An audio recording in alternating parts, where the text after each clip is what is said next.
So welcome everyone to Making the Familiar Strange. My name is Megan Griffiths and I'm the Mission Advancement Coordinator here at Trifaith. And my job today is to welcome you all to Making the Familiar Strange, let you know a little bit how it works, especially if any of you are new. And usually my job is to assist the speaker, but this month I am the speaker, so I'll be doing a little bit of everything. Our goals today are to study Abrahamic scripture alongside each other and to encourage new perspectives and looking at familiar stories in new ways. And as always, our ground rules are to be respectful, to challenge and reconsider your own assumptions, speak from your own point of view using I statements, and just to be open to new perspectives. And it's okay to be uncomfortable or to disagree with whoever's speaking. Just be respectful and share that disagreement kindly. I'm going to give this like little presentation, but I am definitely open to questions at any time. So please jump in, and there'll be a little bit of time. Actually, we'll probably have a lot of time at the end for a more open discussion. And I'm not sure how well, now that I'm sharing my screen, I don't think I can see the chat. So Karen's going to sort of let me know if anybody jumps in on the chat. But otherwise, just feel free to interrupt. I'm totally okay with that. And from there, some announcements. After this session, I will send out an email just thanking you all for attending, but also including our annual impact survey. Usually at the end of this, we do just a survey about the particular program, but because it's the end of the year, we're going to send out the annual impact survey. And I just ask you all to please take a few minutes to do that.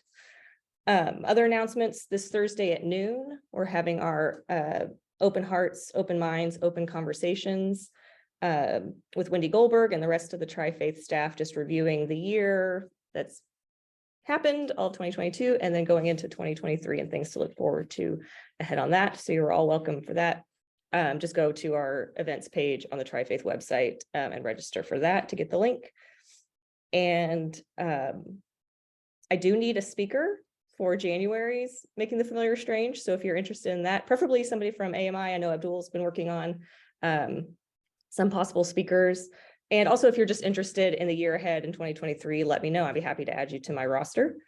And last but not least, we don't have it on the schedule calendar officially yet, but we are looking to do another Death Cafe conversation on January 12th at 7 p.m. So just keep an eye out for that. We hope to get that on the calendar this week. So I think that's all for that part of it. And now I got to find my other topic. All right, can you, oops. That's the end of my talk. You don't need to see that. All right. So the topic is waiting in Advent. And so I'm just going to go give a brief, hopefully brief rundown of like the history of Advent, what it means, what are some of the practices from a Christian perspective. I also want to let you know I'm giving this very much from a Protestant and particularly an Episcopalian and Methodist tradition. I grew up in the Methodist Church. I'm now an Episcopalian. Not a huge leap there for me. But I know that there's a lot of other traditions, like other denominations practice Advent. And so please, if you have different traditions, different celebrations around the season, please let me know, jump in anytime. I just wanted to let you know that there's like a really broad way in some denominations that don't recognize it at all. So this is just from kind of this Protestant and Episcopalian perspective. So what is Advent? Advent comes from the Latin adventus, meaning coming. It's the season that begins 4 Sundays before Christmas and it ends on Christmas Eve. And it's really this time of like expectant waiting and preparation. And it encapsulates the themes both of waiting for the nativity as well as the second coming of Jesus. The traditional history of it began in the Middle Ages, actually in the late 400s. And it was really just a fast for monks. It was more of a monastic practice. And in the 14th century, it started moving away from this focus on fasting and became a little bit more widespread in regular worship services. And then the current traditions originate in the 16th century in Germany. And a lot of our traditions all come out of Germany, which I found really interesting. Since the 13th century, the liturgical color for Advent has been violet, which represents penance, sacrifice, and preparation. More recently, and I'm not sure exactly how recently, there's been a focus on changing it to blue because it's represents hope. And it's also trying to get it separated from Lent, because Lent's liturgical colors are also purple. So get it away from Lent, and also this like kind of more penitent attitude and more into a hopeful preparation. But then Eastern church traditions, Christian traditions, red and gold are often used. So some traditions that come around for Advent are the Christmas tree. That's sort of the most obvious everywhere, lots of Christmas trees. The practice began in the late Middle Ages, again, very popular in Germany, and became more widespread throughout Europe in the 19th century. The evergreens of the church or of the tree represent eternal life. The lights represent the light of Christ, the light of the world. One thing that I didn't realize was so recent was the chrismon tree, which is not super popular. This is almost primarily just in churches. My church always had one when I was a kid.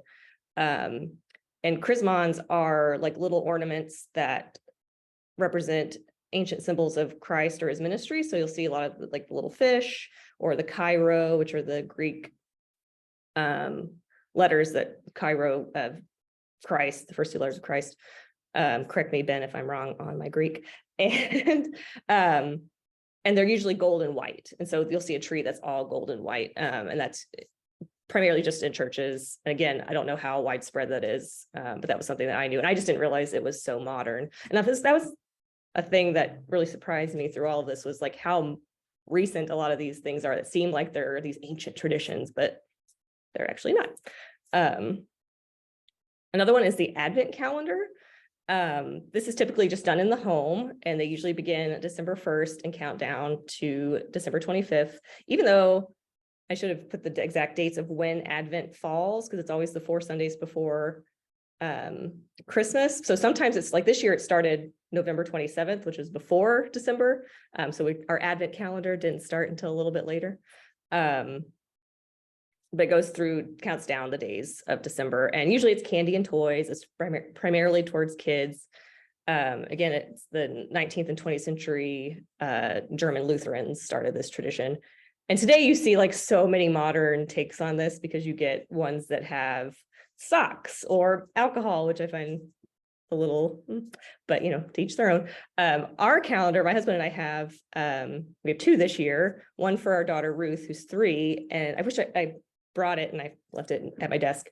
But it's a little box, and in the box there's 25 envelopes, and you open one each day, and it's a little paper pop-up figures. And so you open the first one and it has a little description about Mary and who Mary was, and you open it up and there's a little pop-up Mary. And so it teaches the whole story of the nativity. And it's really cute, and it's because we wanted our daughter to start learning the actual meaning of Christmas.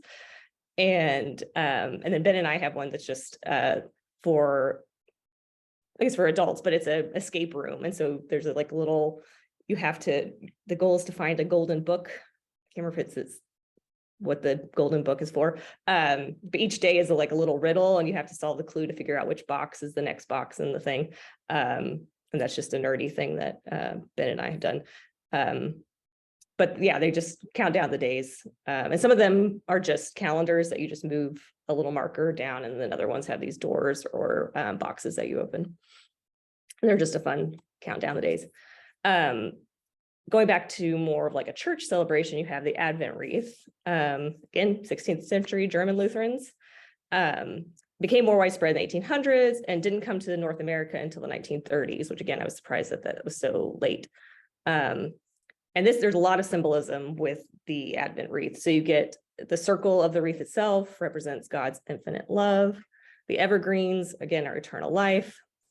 And the candles, there's typically 4 in Western traditions, one for each Sunday. Some of the other ones I saw have 4 big candles with little candles in between for the days of the week in between the 4 Sundays. But typically 4 candles representing the light of God coming into the world through the birth of Jesus. The first Sunday represents hope. The second Sunday represents peace. The third Sunday is joy, and the fourth Sunday is love.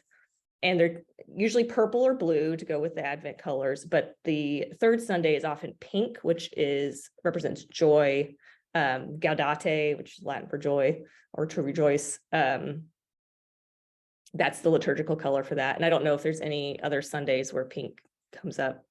Ben is shaking his head, so no, there are no other Sundays where pink comes up. And the white candle is usually in the middle, and that's the Christ candle, and that is lit on Christmas Eve. So you light one candle each week leading up to Christmas Eve. And then hymns, a lot of people associate Christmas carols leading up to Christmas. I know our radio often starts playing Christmas carols in November, and to me, Christmas carols are for Christmas, and Christmas doesn't start until Christmas Day. So they're Advent carols, Advent hymns, often with these themes of waiting. They're not Christmas carols, technically. But this is where you get, O come, Emmanuel, come thou long expected Jesus, people look east, on Jordan's bank, the Baptist cry. These are all songs of waiting and preparation. And famously, like Handel's Messiah is actually in 3 parts. And the first part is all kind of Advent related, and a lot of it, if not most, if all, comes from Isaiah and imagery from Isaiah. So the readings, this is where I got to really nerd out, and I apologize if this is boring for everybody else, but I found this really interesting because looking up the readings, I was like, well, why are these the readings? Where do the readings come from? So there's this lectionary, and it's a set schedule of all the readings throughout the year. And there was began with the Roman Catholic lectionary. I'm sure it goes back before 1969, but 1969 is post-Vatican II. And they set up the Roman Catholic lectionary. And then in 1983, you get the Common Lectionary, and then the revised Common Lectionary in 1992. And it was created by the Consultation on Common Texts, which had representatives from about 20 denominations in the US and Canada, Catholic, Episcopal, Lutheran, Methodist, Unitarian, just a wide variety of different churches got together to create this schedule.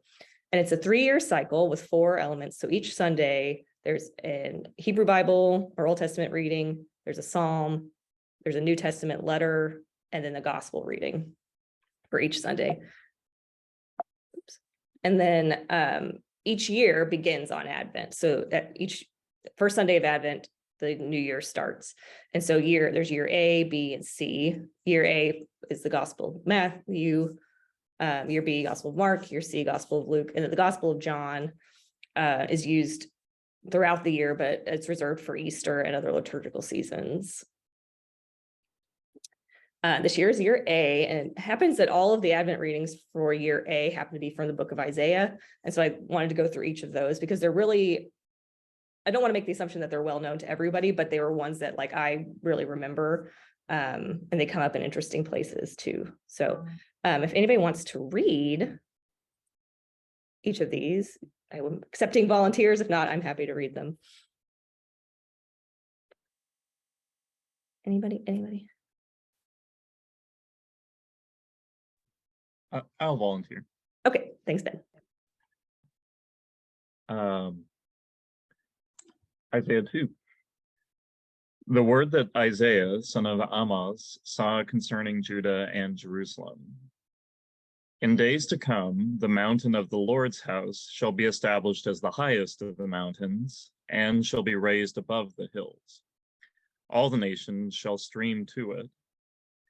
Many people shall come and say, Come, let us go up to the mountain of the Lord, to the house of the God of Jacob, that he may teach us his ways, and that we may walk in his paths. For out of Zion shall go forth instruction, and the word of the Lord from Jerusalem. He shall judge between the nations, and shall arbitrate for many peoples. They shall beat their swords into plowshares, and their spears into pruning hooks. Nation shall not lift up sword against nation, neither shall they learn war any more. O house of Jacob, come, let us walk in the light of the Lord. Thank you, Ben. So again, this is a reading that is prophesying this like time of restoration in the house of the Lord. What I found really interesting is the line about beating their swords into plowshares and their spears into pruning hooks is on the walls of the United Nations building in New York City. So these are like really well-known and familiar readings to a lot of people outside of Advent. If anybody else has any comments on this reading from Isaiah, please share. Here's the next one, The Peaceful Kingdom. Any volunteers to read this one? I can read. Great, thank you.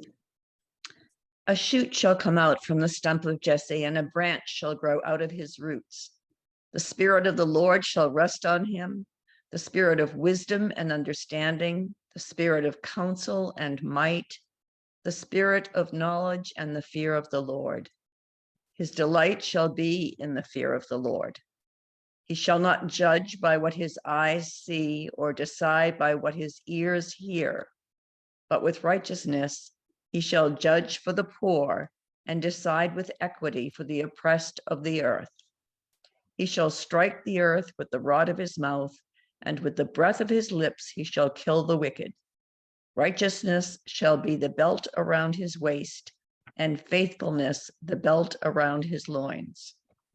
The wolf shall live with the lamb, the leopard shall lie down with the kid, the calf and the lion will feed together, and a little child shall lead them.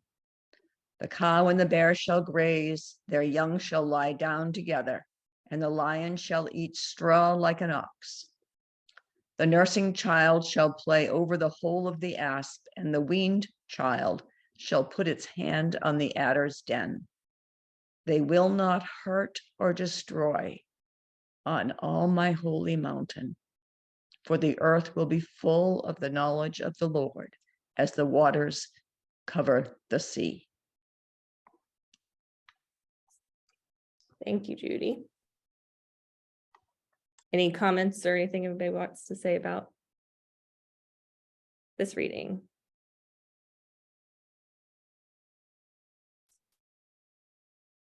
I feel like the wolf shall lie with the lamb, the leopard shall lie with the kid. That's something that's pretty familiar to me. And I know like in a lot of art and paintings, that image comes up a lot throughout art history. And I really, as I was reading, Mhm. I was thinking of our current social conditions and war. And so to read, they will not hurt or destroy on all my holy mountain is really emotional. Yeah, I felt the same way reading this. Another interesting thing that I read while I was looking up these different passages is the shoot shall come out from the stump of Jesse.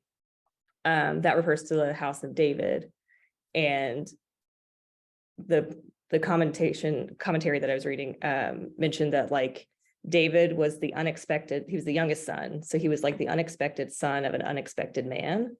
And that's something that comes up again with in the Christian tradition and the story there with Jesus of being this very unexpected from a backwater town in the Roman occupied colonies, and just perceived the son of a carpenter. He how God uses unexpected people, and I thought that was a really interesting line as well. Anything else on this one? All right, I'll go on to. I think too, maybe related to that is in this year as the Christian lectionary treats with Matthew's gospel in particular.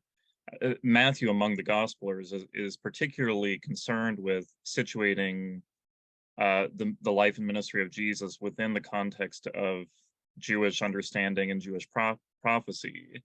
So that's probably worth highlighting in this interfaith group.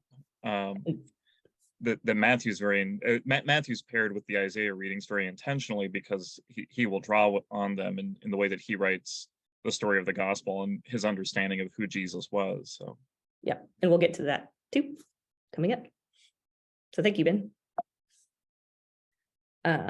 Here's another reading for the third week of Advent. Any volunteers?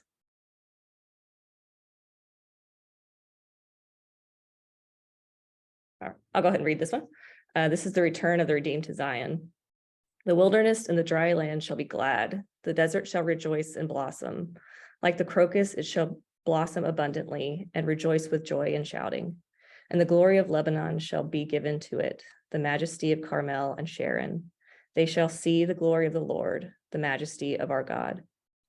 Strengthen the weak hands and make firm the feeble knees. Say to those who are of fearful heart, be strong, do not fear. Here is your God. He will come with vengeance, with terrible recompense. He will come and save you. The eyes of the blind shall be opened, the ears of the deaf shall be opened. Then the lame shall leap like a deer, and the tongue of the speechless sing for joy. For waters shall break forth in the wilderness, and streams in the desert. The burning sand shall become a pool, and the thirsty ground springs of water. The haunt of jackals shall become a swamp. The grass shall become reeds and rushes. A highway shall be there. It shall be called the Holy Way. The unclean shall not travel on it, but it shall be for God's people. No traveler, not even fools, shall go astray. No lion shall be there, nor shall any ravenous beast come upon it. They shall not be found there, but the redeemed shall walk there. And the ransomed of the Lord shall return and come to Zion with singing. Everlasting joy shall be upon their heads. They shall obtain joy and gladness, and sorrow and sighing shall flee away. So again, like the other one, there's that like comforting of like no fear or sorrow, which is very nice to hear. Any other comments, questions? All right, we'll go on to the next one because then we're going to get into the comparisons too. So here we have two readings, the fourth Sunday of Advent, the reading from Isaiah, which directly relates to the gospel reading from Matthew that Ben was talking about. Would anybody like to read these?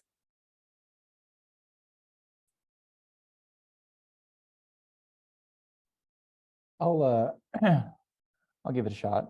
Okay, thanks, Corey. All right. Is that Ahaz or Ahaz? Yeah, Ahaz. Ahaz, okay. Isaiah gives Ahaz the sign of Emmanuel. Again, the Lord spoke to Ahaz, saying, ask a sign of the Lord your God. Let it be deep as Sheol or high as heaven. But Ahaz said, I will not ask, and I will not put the Lord to the test. Then Isaiah said, hear then, O house of David, is it too little for you to weary mortals that you weary my God also? Therefore the Lord himself will give you a sign. Look, the young woman is with child and shall bear a son and shall name him Emmanuel. He shall eat curds and honey by the time he knows how to refuse the evil and choose the good.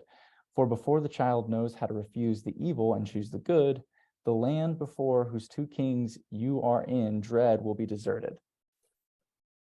And then the other one here, the birth of Jesus the Messiah.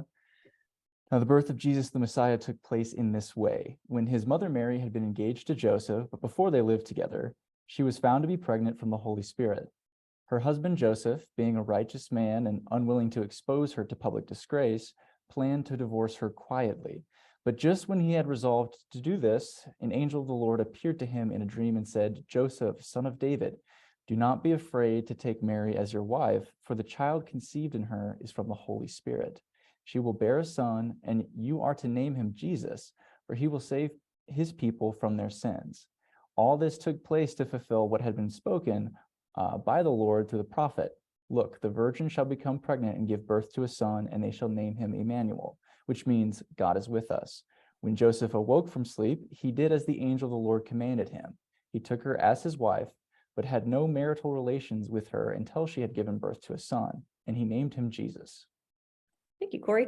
Mm-hmm. So there you can see the direct callback to the reading in Isaiah from the Gospel of Matthew. And just one of the things that I found again in reading up on this is Isaiah. First of all, Isaiah is talking about like a known event, like these two kings that are in dread were people that Ahaz knew of. This was like a very much a more immediate kind of prophecy. But then Matthew, looking back at the tradition, saw a more long-term prophetic vision in that, and saw in it the birth of Jesus. And then also what was interesting was Isaiah in the Hebrew, and I don't have the Hebrew word, I should have written it down, but he says the young woman, and the Hebrew word is just, in other places in the Bible it's used, it's just young woman, but then Matthew, writing in Greek, used a term that does mean virgin specifically. And so there's like that slight change interpretation too from the Hebrew Bible into the New Testament. So I don't know if there's any more about that, but that was an interesting tidbit of trivia that I came across. Is there any more discussion on these two? All right, then we'll go into, I wanted to go into Luke. Luke is not one of the readings this year, but this is where you get the Annunciation that's to Mary, and that will translate into the readings from the Quran, which the Annunciation is also in. So I wanted to, in Matthew, you get the Annunciation to Joseph, but in Luke, you get it to Mary. So would anybody like to read Luke? I'll go ahead and read it. Great, thank you. The angel said to her, "Do not be afraid, Mary. You have found favor with God. And now you will conceive in your womb and bear a son, and you will name him Jesus.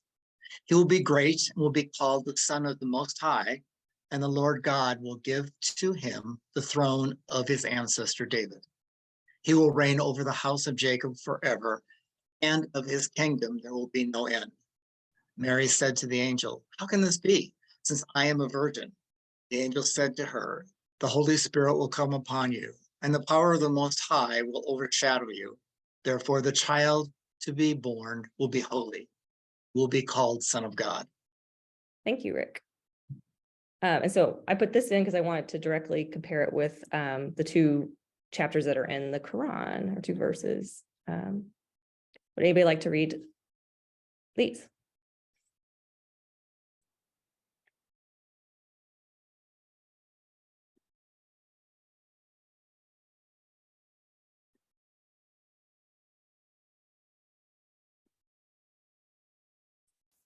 All right, I can go ahead and read these. And this is from the third Surah, or I don't know if I'm saying that correctly, in the Quran. And it says, "Remember when the angels proclaimed, 'O Mary, Allah gives you good news of a word from him.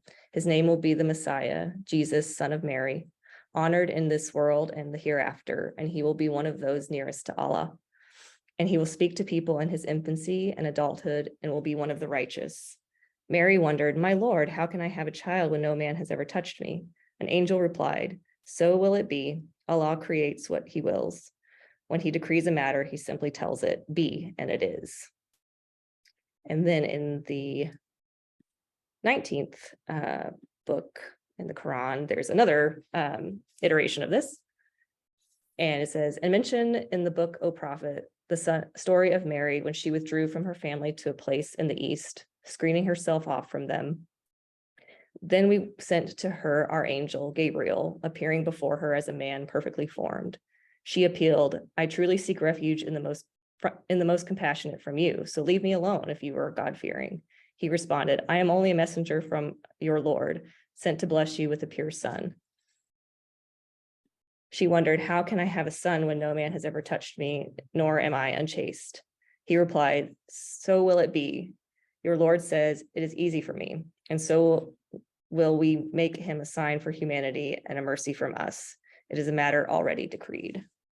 And so that was something that was new to me, that I did not realize that I knew Jesus was mentioned throughout the Quran, but I did not know that the Annunciation was so like clearly paralleled. So that was really exciting to see. Does anybody else have any thoughts or input on that?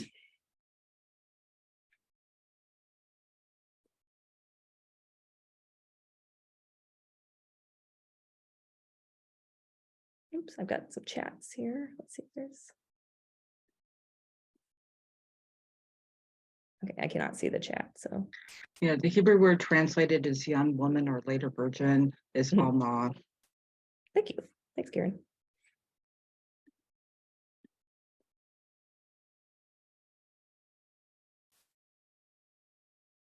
Great. Well, let's move on to the last part, which is sort of the discussion that I wanted to have. So all three Abrahamic faiths have this idea of hopeful waiting for a messianic age. And this is like the redemption as transformation of human society. You heard a lot of it in the Isaiah readings. And I don't want to compare them all and say like, oh, they're all exactly the same, but there is this like Venn diagram of where they overlap. For Christians and Muslims, it's this second coming of Jesus. In the Jewish tradition, it's the coming of the Messiah fully. And so not only did I want to, if people had things to share about those themes within your faith traditions, but also are there other seasons or themes of waiting in any of your religious practices?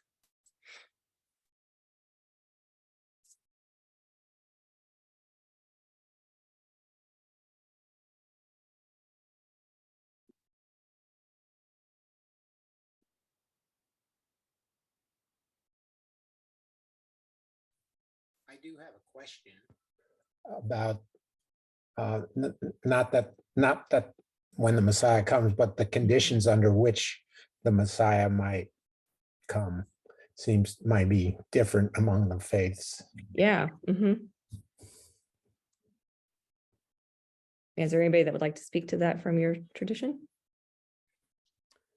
Well, in Judaism, I'm sure it's varied, but my understanding is that humans have to create some of these conditions, not that the lion and the lamb are going to live together, but that there will be peace and Right. harmony and justice. And then that prepares kind of for the coming of the Messiah as compared to a Messiah that will create those conditions. Right. Yeah, that it's sort of on humanity to make things right for that coming. Yeah, I think that's my understanding too, Charles, is that those are kind of different ideas. One of the other things that I see in the Christian writings anyway, is that while they speak of a wonderful time with many desirable traits, oftentimes preceding that are times of great difficulty.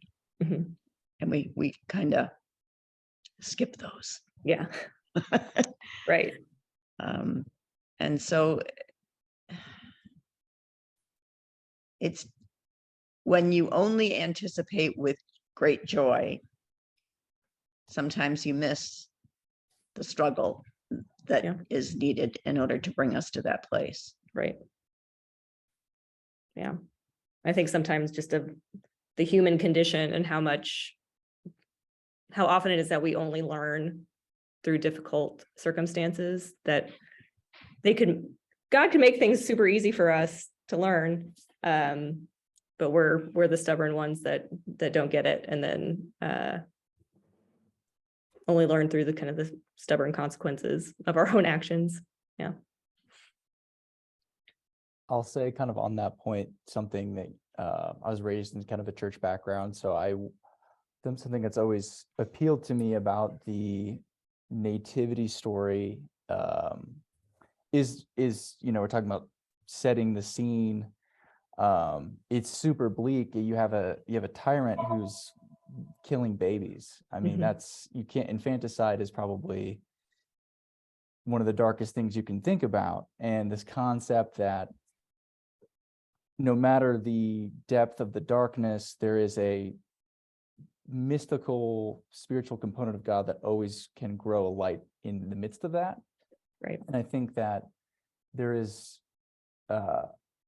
maybe what I call more of a mystic tradition from some readings that I've read, that I don't think that they're either not necessarily in line with some church doctrine, but I think that they're interesting nonetheless, where kind of thinking about Mary and her purity as like an analogy for the soul, And that, in that analogy, the Christ can always be born in your heart. And that represents kind of that mystical quality of God always. God's nature may appear to be harmed, but it's never actually destroyed. Like there's no actual darkness that can surmount the light. Yeah. So I just, that is something that still to me always resonates with this story. But it's also applicable today because of that darkness piece. I mean, it's hard to look around and see a lot of that. Right. Yeah, thanks, Corey. And that makes me think too of the timing of the celebration of Christmas and Advent being tied around the winter solstice, and this idea of light coming in during the darkest time of the year. But then it made me think too of like, do those themes still resonate for people that live in like Australia in the Southern Hemisphere where it's summer and it's like the longest days of the year? And how much of our traditions are this like cold and snow, but they're like going to the beach and the pool. So that was something that I thought of a lot, was that it's not an accident that Christmas in the Northern Hemisphere is celebrated during the darkest time of the year. So yeah. I'm curious, as a person who's really only ever thought about a messianic age as something that humanity could create. I mean, that's my Jewish upbringing. I feel a lot of curiosity about a Christian perspective of a second coming. So like what would happen? And I'm asking it more from like the curiosity of a practitioner than the theology. Sure. What would it be? And how would that inform your religious practice? Yeah. That's a good question, because I know for me personally, I was never raised in a real strong tradition where that was like the focus, where I know there are some Christian practices and traditions and denominations where that's what all you're thinking about and that's what you're planning for. So I don't know that I'm the best person to ask for that. I don't know if anybody else wants to share. I guess I'm on the lesser side of focus on that time.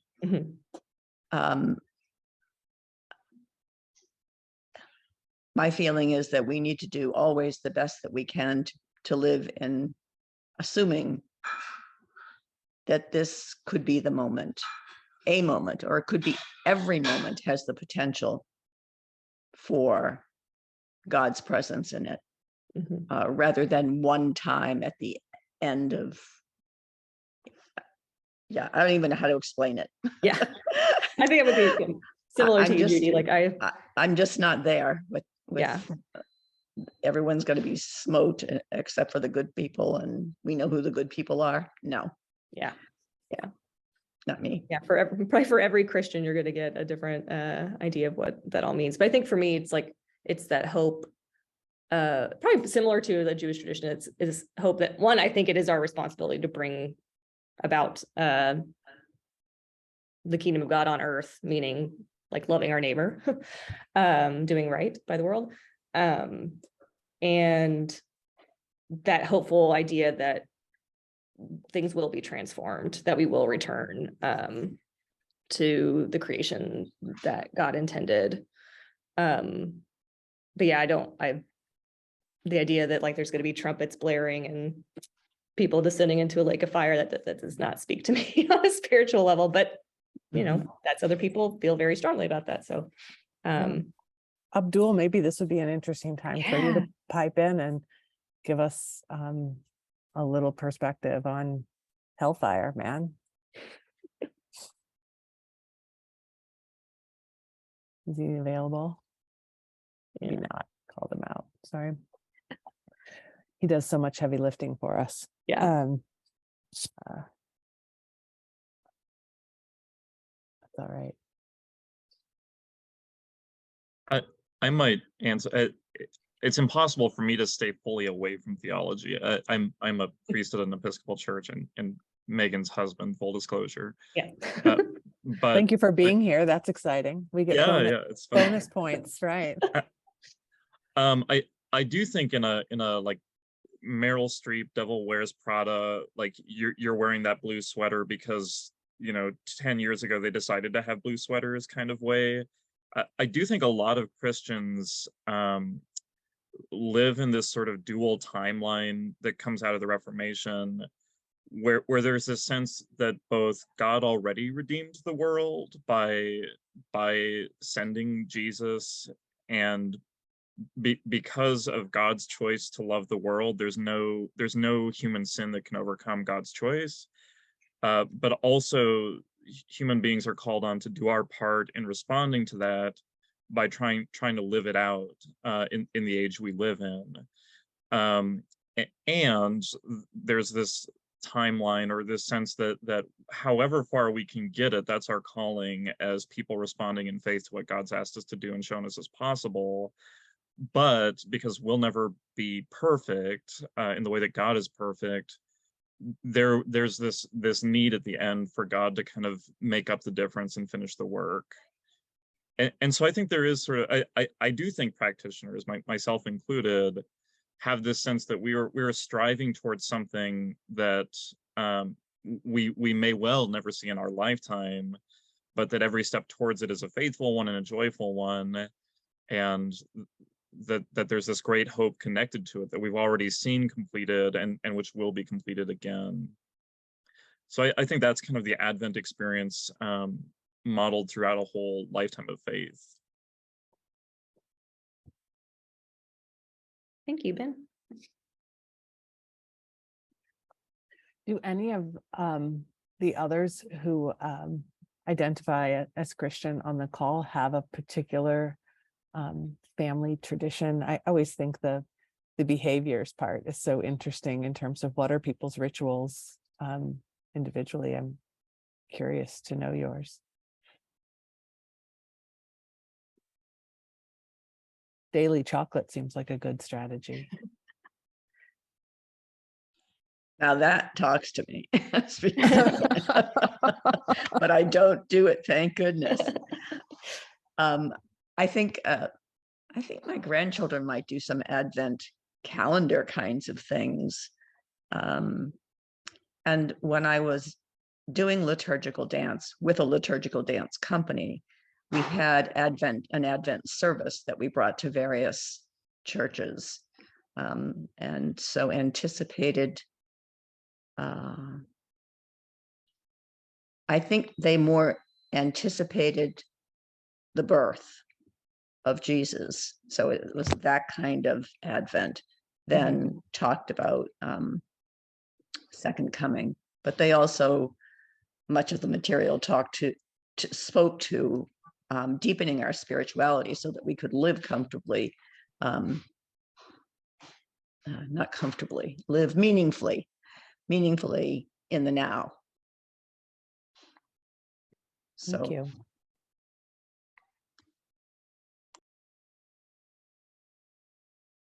Well, I know I'm going to call out Corey, but I know yesterday he and I were talking about just traditions around Christmas and like stockings and when you open presents and not open, my family, everything was done Christmas morning. But I know he was talking about Christmas Eve, but I don't know if. Yeah, it's one of those things where you think your family's way of doing it is totally normal until you actually like socialize that idea, and people are like, oh, I don't do it. I've always opened stockings on Christmas Eve because it was after service and we'd go to my Oma's house to do that. And so, yeah, I just didn't realize that people open them at different times until I got older. And even now it surprises me that that's not as common as I thought it was. I opened stockings at my grandma's house too. Nice. They had nuts that were like in the form of walnuts with no nut cracker. So just felt like an empty gift to me. Oranges and candy canes. And my mother has memories of her grandmother, who was an Orthodox Jew, wanting to meet the needs of her daughters and using pantyhose stockings and filling them with goodies from, they owned a grocery store, in order to give these Jewish children some sense of celebration in a community where they were a minority. Nice. I appreciate you going over the Christmas Advent like calendar trees earlier this program, because at our church we collected traditions of our members, and there are lots of them came in. A lot is German traditions, and I thought, are they all German descendants, you know? But it makes sense now that you said a lot of it originated from German Lutheran. Yep. For me, I lived in the United States for 40 years, but I came from Korea, where it was Christians were not majority in Korea. But I was Christian in Korea, but we never really celebrated Christmas at my home because my parents were not Christian. And so I don't have like Christmas memories at home. Like it would, even now in Korea, it's celebrated at church with church families, and Santa Claus came to church, and every kid's got a same gift, like oranges and candies. And so every time Christmas season come in America, I always felt like it's so Western, like the whole Christmas celebration. And it's just hard for me to still get into those traditions of Christmas. Sure. Thank you, Irene. Yeah, one of the questions I also wanted to bring up was, because I know we all have different seasons of like, that we're supposed to slow down and wait and prepare. But I know at least in the Christian tradition, this time of year is the busiest time of year for a lot of people. And I was just wondering, curious if there were other kind of seasons and periods like that in other traditions where you're sort of supposed to be doing one thing, but just the way it works, it ends up being a little noisier and busier than what you would hope it to be. You mean like Shabbat? Yeah. Do you want to go into talk about that? I mean, Shabbat is supposed to be that weekly separation from all that is sacred and everything else. Yeah. And, you know, I don't even seem to be able to put my phone down. But I appreciate that if I did, it would serve me well. So I think that's in my face all the time. Yeah. Thank you. In my house, my mother was a refugee from Germany. She came over in 1938, but we would have a Christmas tree. It wouldn't have a star on it or any religious ornaments, but she said it was a German tradition and she liked it. So she didn't care whether our Jewish friends didn't like that. She was an independent woman, so she did what she wanted. So for a long time, we did have evergreen in the house. I love that. Thank you. I have a long memory from when my grandparents were alive and I was little and we were in Chicago, and we'd have a big Christmas Eve dinner, family, and then the typical cleanup afterwards. And my grandfather and my dad and my older cousins, we all went for a walk while things were being kind of cleaned up. And we came home and Santa had been there. To Corey's point about stockings or whatever, I can't remember specifically, but it was, you know, that it was stockings. But I do remember coming back and Santa had been visiting and during that time, and that sticks in my mind. We never did that any other time growing up, but it was something from my early childhood that I remember. I remember also when my girls were younger. And we were members of the Methodist Church over on Cass Street, First United Methodist Church. The music director did a boar's head ceremony celebrating kind of a praise for Jesus Christ and the Redeemer, and it was a fun start to during the whole Advent season. And so those are just kind of memories. It's nothing that has continued, or it's not a tradition. It was a tradition at that point for probably about 3 or 4 years. But it didn't continue, and we changed churches anyway. So I couldn't tell you what happened after we left. Sure. Thanks, Rick.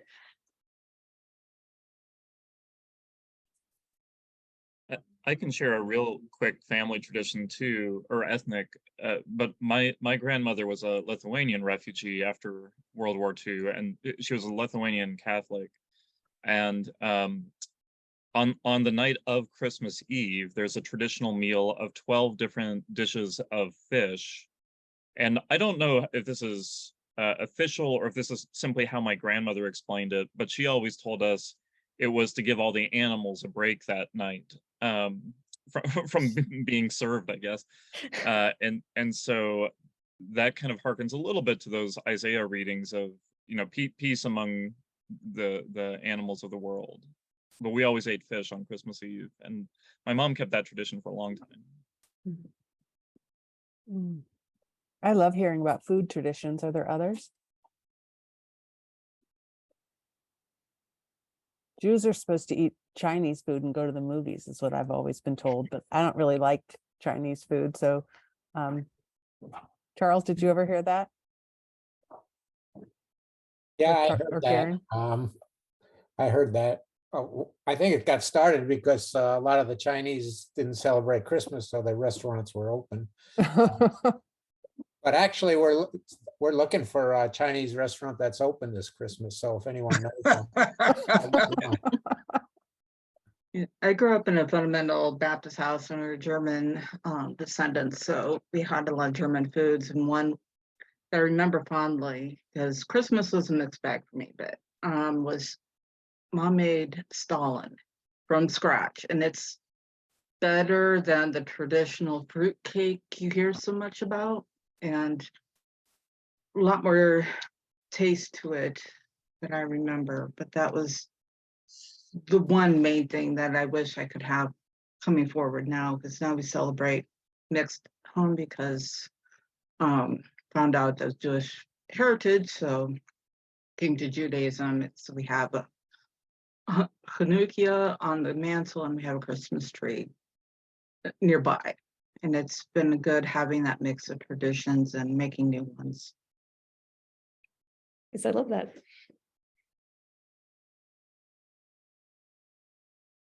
All right, well, we've got about 5 minutes.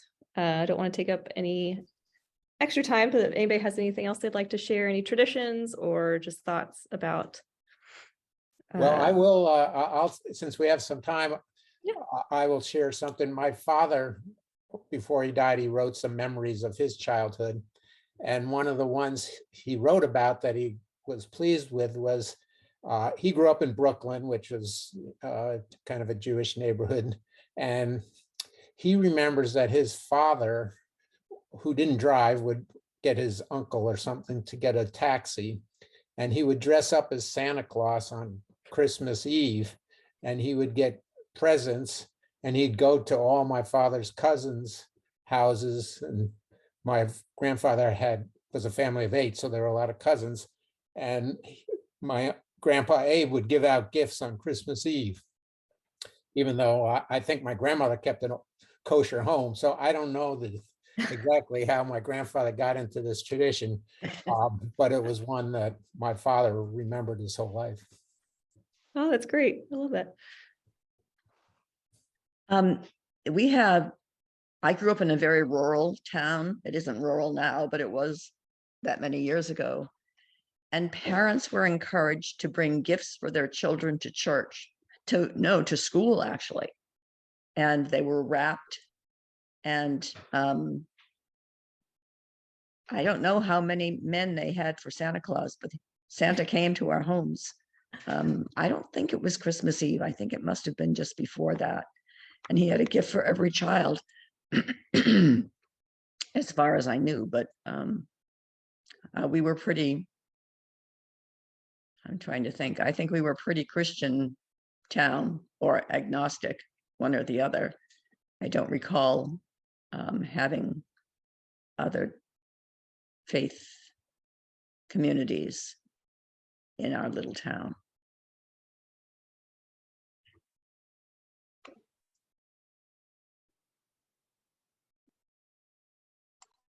Well, thank you all for coming and participating and just listening and observing.